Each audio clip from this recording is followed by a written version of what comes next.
Welcome to the opening tutorial on xCode. Today I'm going to demonstrate creating a new project in xCode and what are the features that you would get with a default template. So once you open up xCode, you're presented with this screen, and you can see you've got recent projects here, and you've got some other things you can click on to create a new project. We're going to click on create new xCode project. So we'll click on that. Then what it will do is present you with a screen where you can choose a template for your project.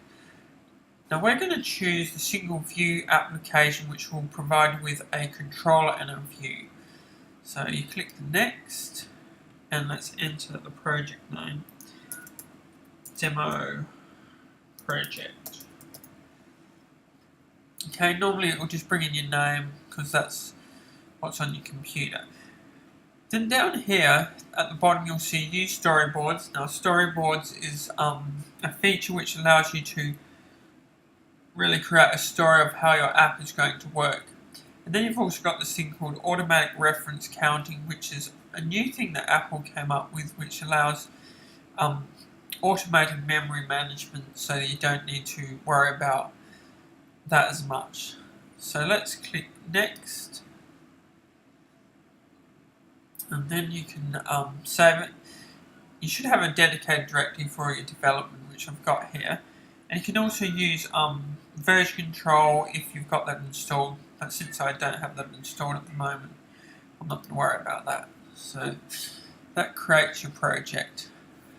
Okay, so it always starts with this screen, which is where you can say what sort of interface it supports. So you'll notice that it's got portrait, landscape, left and right.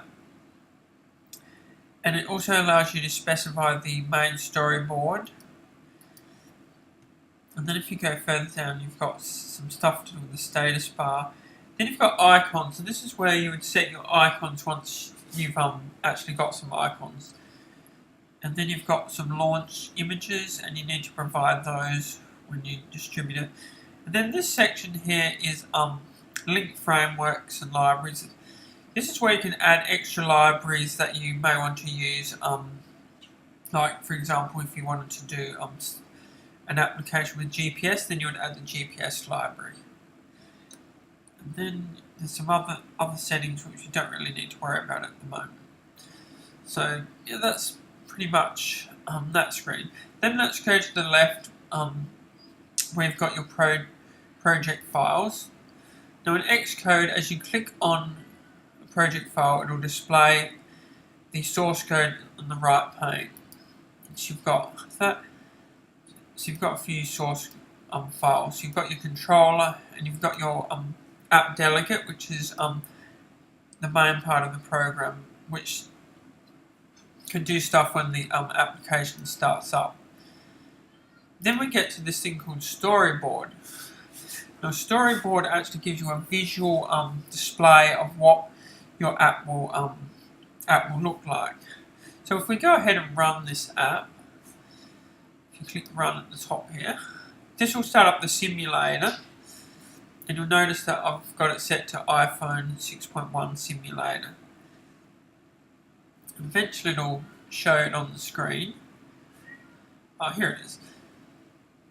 So yeah, so what you've got is a big blank screen, because as you can see your view controller doesn't actually have anything in it.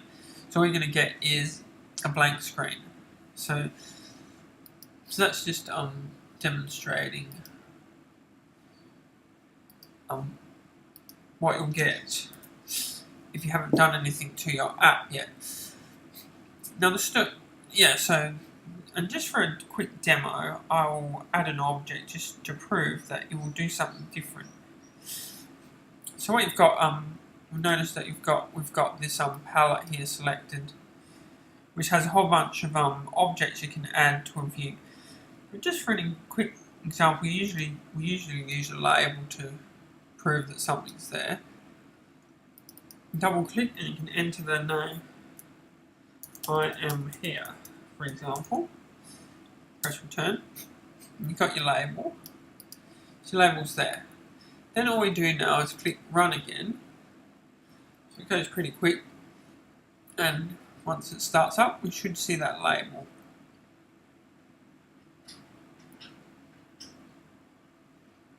Okay, so here we are, and there's the label.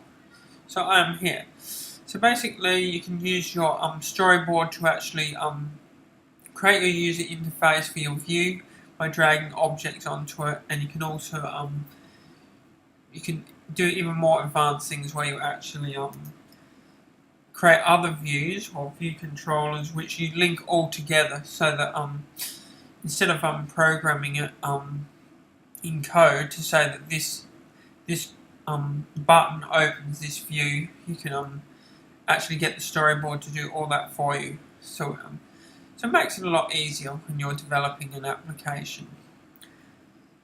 Now, let's just go over briefly the right pane. Now, on the right pane, you've got you can if you click on this button, which looks like someone in a suit, what it does, it shows you the storyboard, and we'll just make the screen bigger.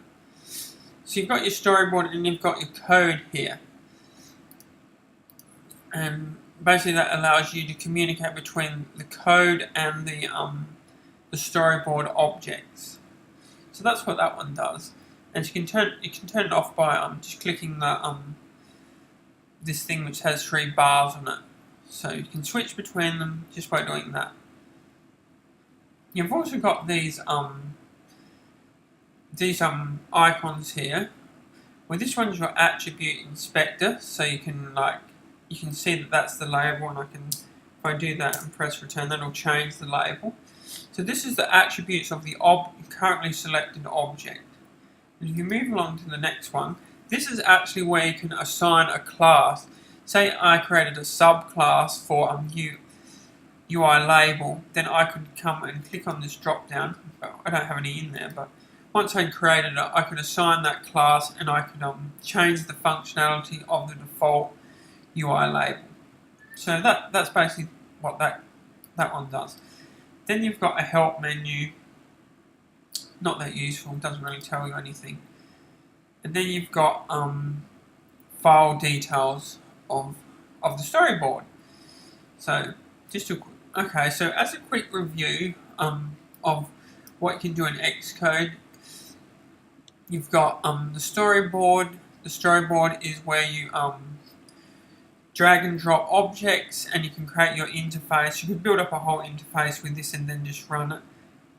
Then you've got your ability to interact between code and storyboard using this assistant. That's called the assistant editor. You can also just a normal storyboard mode is there. Then you've got, so once you're on something, you can actually select this. That's the class that allows you to access the class. Then you've got your attribute selector, and then you've got your the size of objects, and location. You can use that. So they're all the main features of the graphical side of things. And then if we just have a quick look at the code, what you've got is a view controller. And you've got your so if you look at the view controller, each view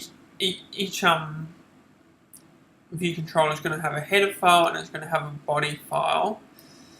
And in the next tutorial, we'll go over how you actually create a subclass and use inlets and outlets to interface between the storyboard and the actual code.